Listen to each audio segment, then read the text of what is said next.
Hi, this is Joe Freeman of the Oregonian, joined by Mike Richman of the Oregonian, and we are coming to you from the Moda Center on Monday night, where the Trail Blazers have just dropped their exhibition opener to the Sacramento Kings. I wish there was a King in Seattle. 109 to 105. It ridiculously went to overtime when the Blazers blew a 21-point lead. They got outscored 29 to 15 in the fourth quarter, but that cannot diminish what was overwhelmingly, I thought, a positive debut by the Blazers, who are breaking in so many new players and trying to rework so many things about this team.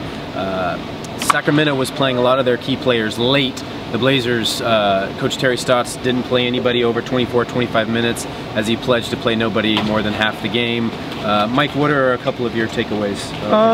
Some of the new guys look good. Moe Harkless hit his first 5 shots, finished with 12 points, 6 rebounds, or 14 points and 6 rebounds. He was a little tentative maybe in his first 4 or 5 touches, but once he got a rhythm, hit a couple jumpers, he looked great. And the Blazers have been raving about him so much in the training camp, about how his athleticism and his jump shot and everything, and I thought we saw it for the most part for 3 quarters. I thought Moe Harkless looked like, at least what they talked about, a rotation small forward in the league.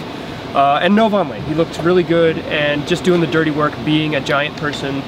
He said he's lost about 12 pounds in summer league when he was looking gigantic. He's 260 down to 248.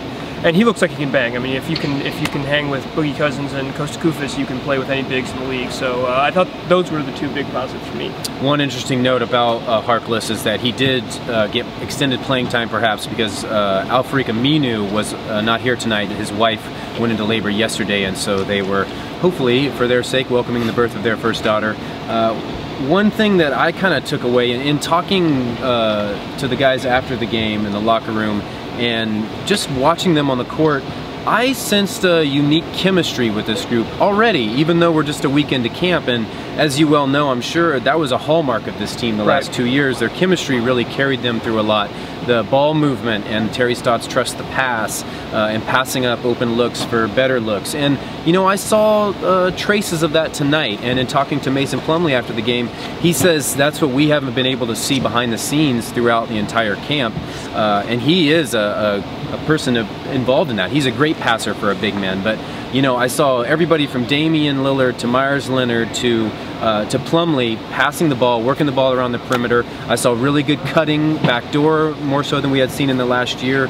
I think it was kind of curious what kind of offense the Blazers would feature with so many new players and no LaMarcus Aldridge to lean on.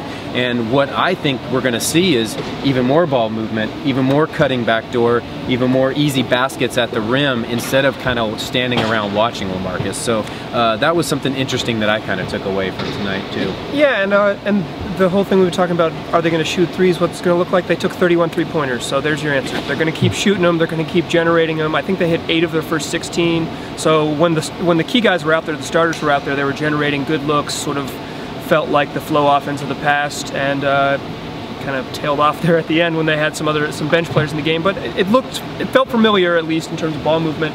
And I think without those 25 post touches a game, it's that perimeter ball movement and cutting off of those touches on the perimeter that'll be the big difference.